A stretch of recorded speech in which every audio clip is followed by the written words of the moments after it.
Modern learning channel में आपका स्वागत है। मैं हूं बबन लहानी। यदि आपको वीडियो पसंद आता है तो लाइक कीजिए, शेयर कीजिए और कमेंट कीजिए। और यदि आपने अभी तक अपना चैनल सब्सक्राइब नहीं किया है तो प्लीज़ आज ही चैनल को सब्सक्राइब कीजिए और अपने ज्ञान को अद्यतन कीजिए। दोस्तों, हमारा आज का वीडियो है सीबीएसई की 9वीं कक्षा का पाठ खुशबू रचते हैं हाथ। इस कविता के कवि हैं अरुण कमल जी, जिनकी कविताओं में सामाजिक चेतना को, सामाजिक विषमता को देखा गया है। कवि परिचय एवं कविता का सारांश के लिए मैंने एक अलग सा वीडियो बनाया है, वो आप देख लीजिएगा। इस वीडियो में हम सिर्फ कविता की व्याख्या करने वाले हैं, हम कविता को समझने वाले हैं, उसके अर्थ को हम समझने वाले हैं। तो आइए हम आगे बढ़ते हैं कविता को समझने के लिए। कवि कहते हैं, कई गलियों के बीच, कई नालों के पार, कूड़े करकट के ढेरों के बाद, बदबू से फटते जाते इस टोले के अंदर, खुशबू रचते हैं हाथ, खुशबू रचते हैं हाथ। अर्थात कवि मजदूरों का परिचय देते हुए कि मजदूरों की अवस्था कैसी होती है, उन्हें कैसी स्थिति से गुजरना पड़ता है, तो इस स्थिति का वर्णन उन्होंने, उनकी दयनीय अवस्था का वर्णन उन्होंने इस कविता के माध्यम से किया है। कवि कहते हैं कि कई गलियों के बीच में, कई नालों के पार, कूड़े करकट के ढेरों के बाद, अर्थात मजदूरों की बस्ती में, मजदूर जहां पर रहते हैं उस गली में जाने के लिए हमें कई गलियों के बीच में जाना पड़ता है। यानी कि बड़ी गली नहीं होती है, रास्ता बड़ा नहीं होती है, गली बहुत संकरी होती है। तो एक मुख्य गली में जाने के बाद फिर कई गलियों के बीच में से हमें गुजरना पड़ता है, कई गलियों को हमें पार करना पड़ता है। अर्थात छोटी छोटी गलियां होती है, तो इस तरह से हमें बड़ी गाड़ी भी वहां पर नहीं जा सकती है। तो इस तरह से संकरी गली में हमें जाना पड़ता है। तो कई गलियों के बीच में इनकी बस्ती रहती है, कई नालों के पार। और जो बरसात का पानी बहकर जिस नालों से जाता है, चाहे वो अपने घरों का गंदा पानी हो या बरसात का पानी हो, तो वो पानी बहकर जाने वाले कई नालों को पार करना पड़ता है। तो ऐसे कई नालों को पार करने के बाद मजदूरों की बस्ती आती है। कूड़े करकट के ढेरों के बाद, अर्थात पूरे गांव का कचरा जब गांव के बाहर छोड़ा जाता है, और तब गांव के बाहर छोड़ने के बाद वहां से मजदूरों की, गरीबों की बस्ती शुरू होती है। तो ऐसे कूड़े करकटों के कई, कितने सारे ढेर, यानी कि उतने ढेर हमें पार करने पड़ते हैं, तब कहीं इनकी बस्ती आती है। तो ऐसी बस्ती में जाने के लिए हमें कई गलियों को के बीच में जाना पड़ता है, कई नालों को पार करना पड़ता है, और कूड़े करकट के कितने ढेरों को भी हमें पार करना पड़ता है, तब इनकी बस्ती आती है। बदबू से फटते जाते इस टोले के अंदर, तो टोला, टोले आता टोला, जिसे हम छोटी बस्ती कहते हैं, छोटी सी गली या छोटी सी बस्ती। तो बदबू से फटते जाते इस टोले के अंदर, तो इस छोटी सी बस्ती के अंदर बदबू से अपने नाक फट जाते हैं, अपने दिमाग, अपने सिर फट जाता है। तो इतनी बदबू इन गलियों में आती है। लेकिन मजदूरों की, गरीबों की विवशता होती है कि इन्हें ऐसी ही जगह पर रहना पड़ता है, क्योंकि गांव के मध्य में अच्छी बस्ती में ये रहकर उतना किराया नहीं दे पाते हैं, या फिर उतनी महंगी जगह पर अपना घर नहीं बना पाते हैं। तो जहां कहीं भी कम कीमत में इनको बाहर, गांव से बाहर घर मिलता है, या संकरी गलियों में घर मिलता है, वहां पर वो अपना छोटा सा घर खरीद लेते हैं। और फिर वहां पर इतनी सारी गंदगी होती है कि पूरा उनका जीवन उस गंदगी के बीच में ही गुजरता है। इतनी बदबू आती है कि उस बदबू से अपने सिर फटने लगता है, और यहाँ तक कि हमें नाक भी बंद करने की आवश्यकता पड़ सकती है। तो ऐसी अवस्था में भी उन्हें जीना पड़ता है।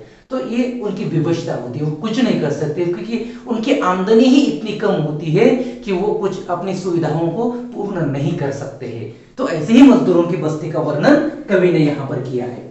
आगे कवि कहते हैं कि खुशबू रचते हैं हाथ, खुशबू रचते हैं हाथ। तो ऐसे होते हैं लोग, तो ऐसे मजदूर लोग, ऐसे गरीब लोग होते हैं, लेकिन इतने सारे गरीबी में रहने के बाद, इतनी सारी ऐसी बस्ती में रहने के बाद भी, नालों के पार करने के बाद भी इतनी बदबू आती है, ऐसे लोग भी क्या करते हैं, खुशबू रचते हैं हाथ। तो खुशबू का निर्माण करते हैं। जो खुशबू देने वाली अगरबत्तियां होती है, जो परफ्यूम होता है, जो सेंट होता है, तो वो खुशबू देने वाली चीजों का निर्माण ये ऐसे हाथ करते हैं, जो गरीबों के हाथ होते हैं, मजदूरों के हाथ होते हैं। तो इस तरह मजदूर, गरीब लोग तो इस तरह की खुशबुओं का निर्माण करते हैं, खुशबू देने वाली चीजों का निर्माण करते हैं। लेकिन बदनसीबी यह होती है कि इतनी अच्छी अच्छी चीजों का निर्माण वो खुद करने के बावजूद भी इन चीजों का उपभोग वो खुद नहीं कर सकते हैं, तो वो इन चीजों को भोग नहीं सकते हैं, क्योंकि 2 समय की रोटी भी इन्हें मुश्किल से मिलती है। तो इसलिए इनकी सुविधाओं को यदि पाना है तो ये दिन रात मेहनत करनी होती है, और दिन रात मेहनत करके इतने परेशान हो जाते हैं बेचारे कि फिर भी अपने परिवार का भरण पोषण पालन पोषण वो नहीं कर पाते हैं। तो इनकी आमदनी ज्यादा नहीं होती है, तो इस तरह से कम आमदनी के कारण इन्हें ऐसी बस्ती में रहना पड़ता है, और इतनी अच्छी अच्छी चीजों का निर्माण जो पूरी दुनिया में पूरे देश में खुशबू प्रसारित करने वाली चीजों का निर्माण करते हैं, लेकिन खुद उससे वंचित रहते हैं। तो इस तरह से खुशबू देने वाली चीजों का, चाहे अगरबत्ती हो या परफ्यूम हो, इत्र हो, कुछ भी हो, तो खुशबू देने वाली चीजों का निर्माण तो वे करते हैं, लेकिन वो उसे खुद अनुभव नहीं ले सकते हैं। तो इस तरह से मजदूरों की अवस्था होती है। आगे कवि कहते हैं, उभरी नसों वाले हाथ, घिसे नाखूनों वाले हाथ, पीपल के पत्ते से नए नए हाथ, जूही की डाल से खुशबूदार हाथ, गंदे कटे पीटे हाथ, जख्म से फटे हुए हाथ, खुशबू रचते हैं हाथ, खुशबू रचते हैं हाथ। आगे मजदूरों की विभत्स दशा का वर्णन इन पंक्तियों में कवि ने किया है कि उनकी स्थिति कैसे होती है, उनकी अवस्था कैसी होती है, और कौन कौन से लोग मजदूर होते हैं, इसका वर्णन इन पंक्तियों में इस पद में किया है।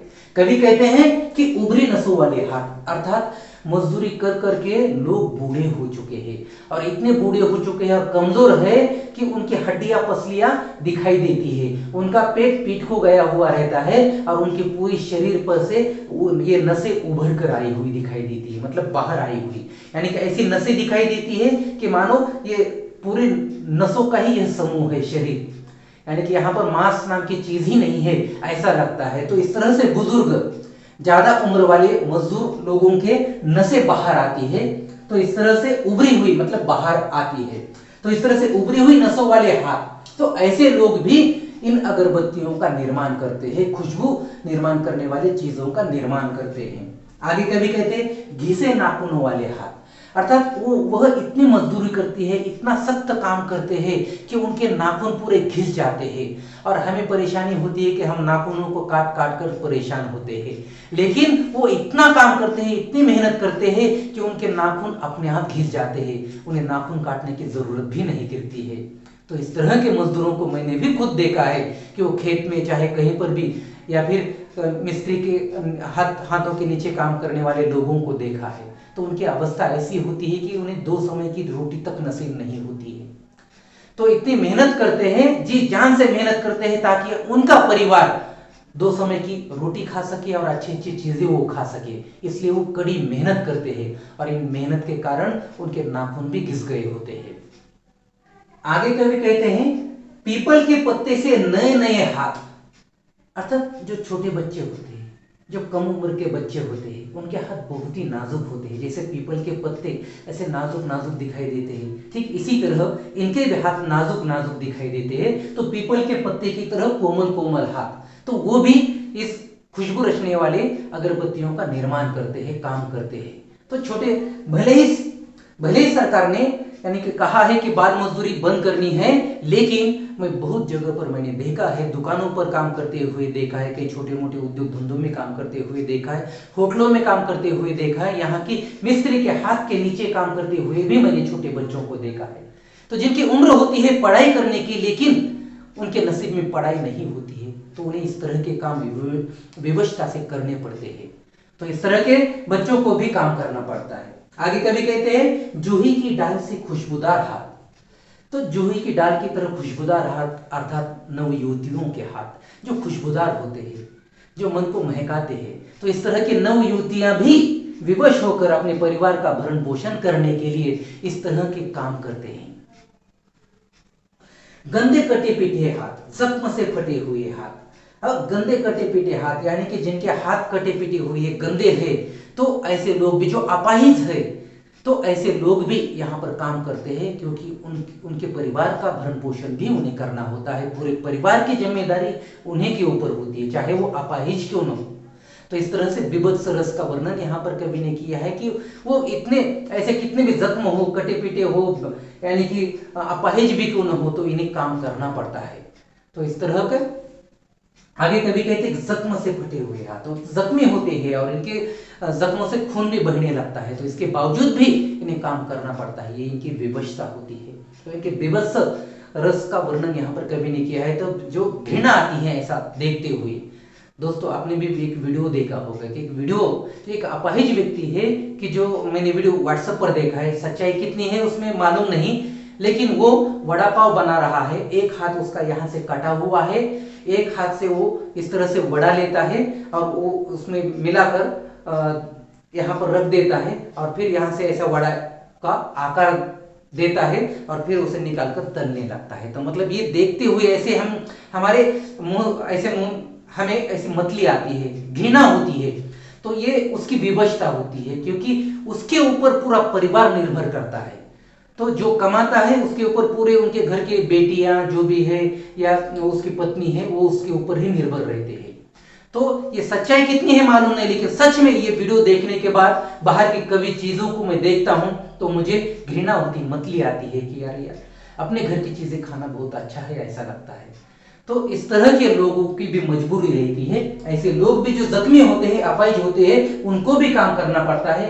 खुशबू रचते हैं हाथ, खुशबू रचते हैं हाथ। तो ऐसे लोग भी खुशबू रचने वाले, निर्माण करने वाली अगरबत्तियों का निर्माण करते हैं, लेकिन उन्हें वो सुविधा नहीं होती है, उन चीजों का वो उपभोग नहीं कर पाते हैं। आगे कवि कहते हैं यही इस गली में बनती है मुल्क की मशहूर अगरबत्तियां। तो यही इस गली में, ऐसी गली में कि जो गली, इसका वर्णन प्रारंभ में किया है कि ऐसी गली की जो कई गलियों के बीच में होती है, नालों के पार, कूड़े करकट के ढेरों को पार करने के बाद जहां से इतनी बदबू आती है कि हमारे सिर फट जाते हैं और हम नाक बंद कर लेते हैं, ऐसी गली में बनती है मुल्क की मशहूर अगरबत्तियां। मुल्क क्या अर्थात देश की, पूरे देश की मशहूर अर्थात प्रसिद्ध, यानी कि सबसे अच्छी अगरबत्तियां का निर्माण यहाँ पर होता है। इन्हीं गंदे मोहल्लों के गंदे लोग बनाते हैं केवड़ा, गुलाब, खस और रात रानी अगरबत्तियां। तो इन्हीं गंदी गलियों के, गंदी मोहल्ले के गंदे लोग जो गंदगी में रहते हैं, ये लोग ही बनाते हैं केवड़ा की खुशबू देने वाली अगरबत्तियां, गुलाब की खुशबू देने वाली अगरबत्तियां, खस की खुशबू देने वाली अगरबत्तियां, और जो फूल रात में खिलता है उस रात रानी की खुशबू देने वाली अगरबत्तियां। तो ऐसे विभिन्न खुशबू प्रदान करने वाली अगरबत्तियों का निर्माण ऐसे ही लोग करते हैं, जो गंदी बस्ती में रहते हैं, गंदे लोग करते हैं। दुनिया की सारी गंदगी के बीच दुनिया की सारी खुशबू रचते हैं यहाँ। तो इस तरह से दुनिया की सारी गंदगी के बीच में, यानी कि पूरी दुनिया की गंदगी इनके पास रहती है, तो ऐसी गंदगी में ये अपना जीवन जीते हुए भी दुनिया की सारी खुशबू प्रदान करने वाली अगरबत्तियों का निर्माण ऐसे लोग करते हैं।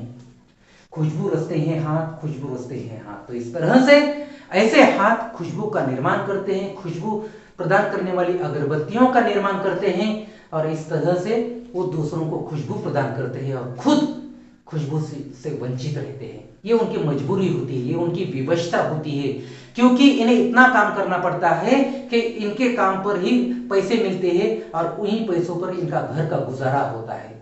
तो इस तरह से ये इनकी मजबूरी होती है।